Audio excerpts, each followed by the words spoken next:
नमस्कार बच्चों, आज हम कक्षा 11वीं और 12वीं के लिए निर्धारित सामान्य पाठ्य पुस्तक अभिव्यक्ति और माध्यम का एक पाठ करने वाले हैं जिसका नाम है कैसे बनती है कविता। यह सृजनात्मक लेखन के अंतर्गत आती है और यह 12वीं कक्षा के पाठ्यक्रम के लिए निर्धारित पाठ है। इस पाठ में हमें यह समझाया जाएगा कि कविता है क्या और इसको बनाते समय किन किन बातों का हमें ध्यान रखना चाहिए। यदि आपने ध्यानपूर्वक ये पाठ समझा और आपने रुचि दिखाई तो आप छोटे मोटे कवि या कवित्री तो अभी अवश्य ही बन जाएंगे। क्यों? क्योंकि कविता में वास्तव में हम अपने मन के भावों को, विचारों को ही तो अभिव्यक्त करते हैं। यदि आपके मन में ये भाव आ गया कि मैंने कविता के रूप में ही अपनी बात कहनी है तो आप अवश्य कह पाएंगे, क्योंकि कविता जो है ये कोई नई चीज़ नहीं है। ये बहुत पुराने समय से चली आ रही है और हमारे मन से जुड़ी हुई चीज़ होती है। क्योंकि हम जितने भी धारावाहिक देखते हैं, पुरानी फिल्में देखते हैं या फिर पुरानी कहानियाँ पढ़ते हैं तो हमने सब जगह देखा है कि गीतों का बोलबाला सदैव रहा है। और गीत वास्तव में क्या है? जो हमारे हृदय के तारों को झंकृत कर देते हैं, हमारे अंदर एक अनुभूति, रस उत्पन्न कर देते हैं। तो यही कविता है। कविता को कई लोग रसयुक्त वाक्य भी कहते हैं, कई ये कहते हैं शब्द और अर्थ का सही ढंग से संयोग, यही कविता है। कई कहते हैं अपने मन के अंदर उमड़ते घुमड़ते हुए विचारों को काव्यात्मक रूप में व्यक्त कर देना ही कविता है। तो परिभाषा में हम अधिक गहराई में नहीं जाते, मुख्य रूप से हमें यह समझना है कि कविता जो कि प्राचीन काल से चली आ रही है वह वास्तव में बनती कैसे है, उसके घटक क्या हैं। बच्चों, आपको याद होगा जब आप छोटे थे तो कैसे खेल खेल में छोटी छोटी कविताएं बोला करते थे। जैसे मछली जल की रानी है, जीवन उसका पानी है, हाथ लगाओगे डर जाएगी, बाहर निकालोगे मर जाएगी। तो ऐसी छोटी छोटी कहानियाँ आज भी बच्चा अभी स्कूल नहीं जाता, विद्यालय में जाने से पहले ही उसको माता पिता घर पर छोटी छोटी अनेक कविताएं याद करा देते हैं। तो और बच्चा उन्हीं कविताओं के माध्यम से नए नए शब्द सीख जाता है और अपनी बात को बहुत अच्छी तरह से कहना धीरे धीरे सीख जाता है। तो कविता का जो प्रचलन है वो तो काफ़ी प्राचीन रहा है। यहाँ तक कि प्राचीन समय में राजा लोग तो अपने दरबार के अंदर भी कवि रखा करते थे, क्योंकि कवि उनकी बातों को, उनकी खूबियों को कविता के रूप में बहुत अच्छे से व्यक्त कर देते थे। बहुत से लोग ऐसा कहते हैं कि कविता बनाना आसान काम नहीं है, क्योंकि यह तो एक ईश्वर प्रदत्त गुण है, एक उपहार है ईश्वर का दिया हुआ, तो इसीलिए जन्मजात कवि होते हैं। परंतु कुछ ऐसा भी कहते हैं कि जिस तरह से बाकी सभी विधाएं हम सीख लेते हैं, अनेक कलाएं हम सीख लेते हैं, नृत्य सीखते हैं, हम पेंटिंग सीखते हैं, ड्राइंग सीखते हैं, अनेक चीज़ें सीखते हैं, उसी तरह से कविता बनाना भी सीख सकते हैं। क्यों? क्योंकि कविता बनाने के लिए सबसे जो प्रमुख बात है वह है हमें शब्दों से खेलना आना चाहिए। प्ले विद वर्ड्स, शब्दों से खेलना आना चाहिए। जैसे उदाहरण के लिए एक छोटा सा उदाहरण लेती हूँ मैं कि मैंने बोला खिलाती, अब इससे मिलते जुलते तुक वाले और शब्द सोचिए। सुलाती, रुलाती, बताती, समझाती, अनेक शब्द हो सकते हैं। अब अंत में ये शब्द लगाते हुए आप आगे वाक्य पूरा कर दीजिए। जैसे छोटा सा उदाहरण हम लेते हैं, मान लो मैं कहती हूँ मैं एक शिक्षिका हूँ जो बच्चों को पढ़ाती हूँ, उन्हें सही राह दिखलाती हूँ, सही और गलत में फ़र्क समझाती हूँ, उन्हें अपना भला बुरा सोचना समझाती हूँ। इस तरह से अगर मैं बोलती चली जाऊँ तो बनती जाएगी कविता। मैं एक और उदाहरण लेती हूँ, आप खुद सोचिए। शिक्षक, इससे मिलता जुलता राइमिंग वर्ड जिसे कहते हैं, सेम तुक वाला, बिल्कुल नाद सौंदर्य से युक्त शब्द और क्या हो सकता है? शिक्षक के साथ अधीक्षक, निरीक्षक, परीक्षक। तो अब इन्हीं शब्दों को पीछे रखते हुए हम वाक्य बना लेते हैं। जैसे मैं एक शिक्षक हूँ, वर्तमान परिस्थिति की निरीक्षक हूँ, अपने हर कर्म की अधीक्षक हूँ, अपने बच्चों के लिए मैं परीक्षक हूँ। तो बन गई ना कविता।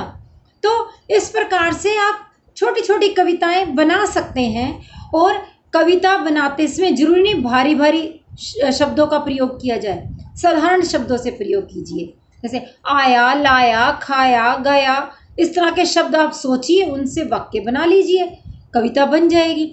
तो शुरुआत तो इसी प्रकार से होती है जब हम शब्दों से खेलना सीखते हैं। परंतु यह एक बहुत उत्तम कोटि की कविता नहीं मानी जाती। अच्छी कविता वह होती है जिसमें गहराई भी आ जाए, भावों की, विचारों की गहराई आ जाए। और वो गहराई कैसे आएगी? अनुभव के साथ आएगी। जब आप पहले शब्दों से खेलना सीखेंगे, फिर उसमें छंद, बिंब आदि का समावेश करेंगे। छंद क्या होता है बच्चों? मात्रा, यति, गति, वर्ण आदि नियमों से बंधी हुई रचना को हम छंद कहते हैं। जब हमें ये समझ आ जाएगा कि कविता के अंदर कहाँ रुकना है, कहाँ चलना है, कहाँ लगातार बोलना है, और इस इतने स्थान पर कितनी मात्राएं आनी चाहिए, कितने वर्ण आने चाहिए, तो वो कविता थोड़ी अच्छी हो जाती है, उत्तम श्रेणी की बननी शुरू हो जाती है। यद्यपि आज के समय में छंद भी अत्यंत आवश्यक नहीं रह गए, यह एक अनिवार्य शर्त नहीं है। क्यों? क्योंकि छंद युक्त रचनाएं भी होती हैं, तो छंद मुक्त रचनाएं भी होती हैं। जैसे आपने निराला की कविताओं को पढ़ा, उनमें निराला की कविताओं को हम मुक्तक छंद बोलते हैं, अर्थात छंद मुक्त रचनाएं होती हैं वे। उनमें कोई चरण छोटा, कोई चरण बड़ा होता है, किसी चरण में कम मात्राएं, किसी चरण में अधिक मात्राएं, कहीं वर्ण साम्य है, कहीं नहीं है। तो इस प्रकार की कविता भी कविता का रूप ले लेती है यदि वह अनुभूति की गहराई से युक्त है, विचार उसमें अधिक हैं। परंतु जो हम प्राचीन समय की कविताएं पढ़ते हैं, वे प्रायः अलग अलग छंदों में ही रची जाती थी। कोई दोहा में, कोई चौपाई में, कोई सोरठा में, कोई हरिगीतिका में, कोई मालिनी छंद, कोई वर्णिक छंद, कोई मात्रिक छंद, इस प्रकार छंदों में होती थी। और प्रत्येक छंद की अपनी अपनी विशेषताएं, अपनी अपनी उनमें निश्चित मात्रा या वर्ण होते थे। तो यदि हम उनका ज्ञान पा जाते हैं, उनके बारे में हमें जानकारी मिल जाती है, तो हम उस तरह की रचनाएं भी धीरे धीरे करना सीख जाते हैं। कई कविताएं अपने शब्दों के सामान्य अर्थ दे रही होती हैं, वो अभिधार्थ युक्त कविताएं हैं। कईयों में थोड़ा और गहराई में जाकर अर्थ मिलता है, जिसमें प्रयोजन समझ में आता है, वो लक्ष्यार्थ युक्त कविताएं हो जाती हैं। और कुछ व्यंग्यार्थ युक्त कविताएं होती हैं। जैसा कि आपने अपने पाठ्यक्रम में भी पढ़ा है कि लक्षणा शब्द शक्ति या व्यंजना शब्द शक्ति के माध्यम से जो हमने कविताएं समझी, वे उत्तम श्रेणी की कविताएं होती हैं, इसीलिए आपके पाठ्यक्रम में भी उनको रखा जाता है। तो कुल मिलाकर कविता के अनेक घटक हैं जिनको जानना आवश्यक है। उन्हें जानकर हम कविता को बहुत अच्छी तरह से कर सकते हैं। परंतु शुरुआत करने के लिए हम केवल शब्दों से खेलना सीख जाएं, छंद का अर्थ समझ जाएं, बिंब हमारी आंखों के आगे उभरने लगे, बिंब मतलब दृश्य, शब्द चित्रों द्वारा दृश्य हमारी आंखों के आगे उभरने लगे, और हम अपने अनुभव का प्रयोग करें और उसमें हम जो बात कहना चाहते हैं वह संप्रेषण कर पाएं, तो कविता बन जाएगी। और यदि आप इस पाठ को पढ़कर, समझकर कविता अच्छी तरह से बनाना ना भी सीख पाए, तो कम से कम इन घटकों को समझकर कविता का रस लेना तो जरूर सीख जाएंगे, कविता का आनंद लेना सीख जाएंगे, और पहचान करना सीख जाएंगे कि ये अच्छी कविता है या यह एक सामान्य कविता है। तो कविता का भेद करना भी आपको आ जाएगा। तो आइए जल्दी से इस कविता के, इस पाठ के मुख्य मुख्य बिंदुओं पर हम एक नज़र डालते हैं, और उसके पश्चात इस पाठ से जुड़े हुए प्रश्न उत्तर पर भी चर्चा करेंगे। परंतु आगे बढ़ने से पहले यदि आपने अभी तक मेरे चैनल को सब्सक्राइब नहीं किया है तो वो कर लीजिए। सब्सक्राइब बटन को भी दबाइए, साथ में बेल आइकॉन को भी दबा दीजिएगा ताकि मेरी हर लेटेस्ट वीडियो की अपडेट्स आप तक तुरंत पहुंच सके। आइए देखें मुख्य बिंदु कैसे बनती है कविता। सबसे पहला बिंदु है, कविता एक ऐसी कला है जो इंसान के मन को अभिव्यक्त करती है। कविता मन में उमड़ने घुमड़ने वाले भावों और विचारों को अभिव्यक्त करने का काव्यात्मक माध्यम है जो हमारी संवेदना के काफी निकट होती है। अगला बिंदु है, प्राचीन काल में कविता मौखिक रूप में प्रचलित थी परंतु आज लिखित रूप में मौजूद है। पारंपरिक लोरियों, मांगलिक गीतों, श्रमिकों द्वारा गुनगुनाए जाने वाले लोकगीतों और तुकबंदी में कविता के स्वर मुखरित होते हैं। कविता को आज तक किसी एक परिभाषा में बांध पाना संभव नहीं हो पाया है। अनेक प्राचीन काव्यशास्त्रियों और पश्चिमी विद्वानों ने कविता की अनेक परिभाषाएं दी हैं, जैसे शब्द और अर्थ का संयोग, रसयुक्त वाक्य, संगीतमय विचार आदि। कविता लेखन के संबंध में दो मत मिलते हैं। एक का कहना है कि अन्य कलाओं के समान कविता लेखन की कला को प्रशिक्षण द्वारा नहीं सिखाया जा सकता क्योंकि उसका संबंध मानवीय भावों से है, जबकि दूसरा मत कहता है कि अन्य कलाओं की भांति प्रशिक्षण के द्वारा कविता लेखन को भी सिखाया जा सकता है। कविता की संरचना को थोड़ा और विस्तार से समझ लेते हैं। कविता का पहला उपकरण शब्द है। कवि W.H. आर्डन ने कहा था कि play with words. Play with the words मतलब कविता लेखन में सबसे पहले शब्दों से खेलना सीखें, उनके अर्थ की परतों को खोलें, क्योंकि शब्द ही भावनाओं और संवेदनाओं को आकार देते हैं। अतः रचनात्मक शक्ति और ऊर्जा को बाहर निकालने के लिए शब्दों के साथ खेलना और उनकी तह तक जाना आना चाहिए। अगला बिंदु, बिंब और छंद। छंद यानी आंतरिक लय कविता को इंद्रियों से पकड़ने में सहायक होते हैं। कहने का अभिप्राय क्या है कि जब कविता को पढ़कर हमारी आंखों के आगे दृश्य उभरता है और जब हम लय के साथ कविता को पढ़ते हैं तो हमारी पांचों इंद्रियां, देखने की, सुनने की, सूंघने की, स्वाद लेने की, हर तरह से आनंद लेने की, ये सारी की सारी इंद्रियां हमें मदद करती हैं और हम कविता का आनंद पूरी तरह से ले पाते हैं। आगे हम जानते हैं कविता लेखन के घटक कौन कौन से हैं। तो कविता लेखन के कई घटक हैं, जैसे पहला है भाषा का सम्यक ज्ञान। सम्यक यानी संपूर्ण रूप से, सही तरह से, पूरी तरह से भावों और संवेदनाओं की अभिव्यक्ति के लिए जरूरी है कि कवि कविता में भाषा के रोज नए प्रयोगों द्वारा अपने अनुभवों को रूप प्रदान करता रहे। और अगला है शब्द विन्यास। शब्द मनुष्य के सबसे प्रिय मित्र होते हैं, इसलिए कविता लेखन के समय कवि को अपने भावों और विचारों के अनुरूप शब्दों का चयन कर उनका प्रयोग करना चाहिए। कविता में शब्दों के पर्याय नहीं होते। पर्याय का अर्थ है कि एक शब्द के स्थान पर उसके समान अर्थ वाला दूसरा शब्द रख देने से कविता अपना अर्थ खो देती है। जैसे उदाहरण के लिए हम जो कविता कक्षा 12वीं में पढ़ चुके हैं, पहली कविता हमने पढ़ी देवसेना का गीत, उसमें है आह वेदना मिले विदाई, मैंने भ्रमवश जीवन संचित, मधुकरियों की भीख लुटाई। अब यहाँ पर आह वेदना मिली विदाई, यहाँ यदि मैं वेदना की जगह कोई अन्य शब्द रख दूं और यह कहूं कि मुझे अपने दुखों से मिल गया छुटकारा, तो कविता का वो अर्थ उतनी गहराई तक रस नहीं देगा जैसा कि अभी हमें प्राप्त हो रहा है।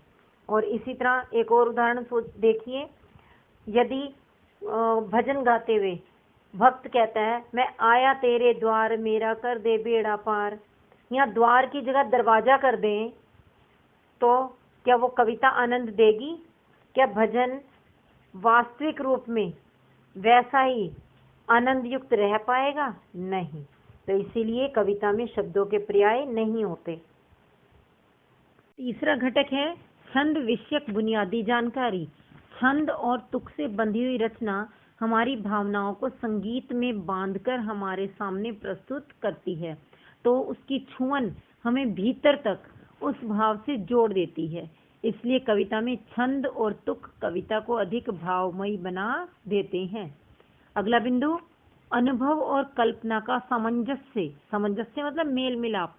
कवि कविता में भावों और विचारों के साथ अपनी कल्पना शक्ति का प्रयोग करता है।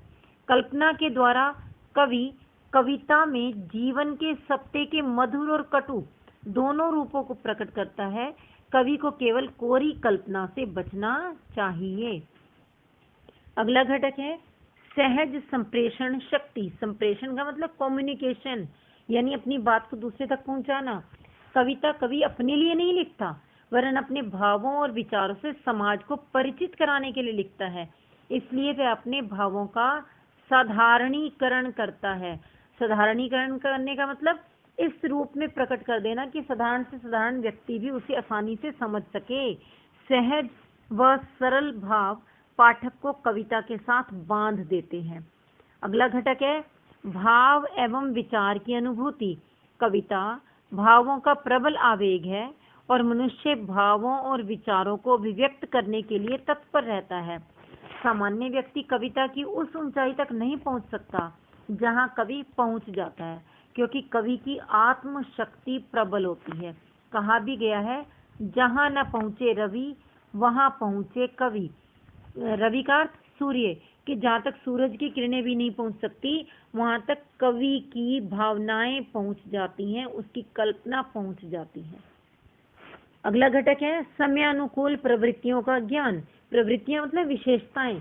हर समय की अपनी अपनी विशेषताएं होती हैं, तो कविता समय की उपज है, अतः बदलते समय के साथ बदलती प्रवृत्तियों का ज्ञान भी अत्यंत आवश्यक है।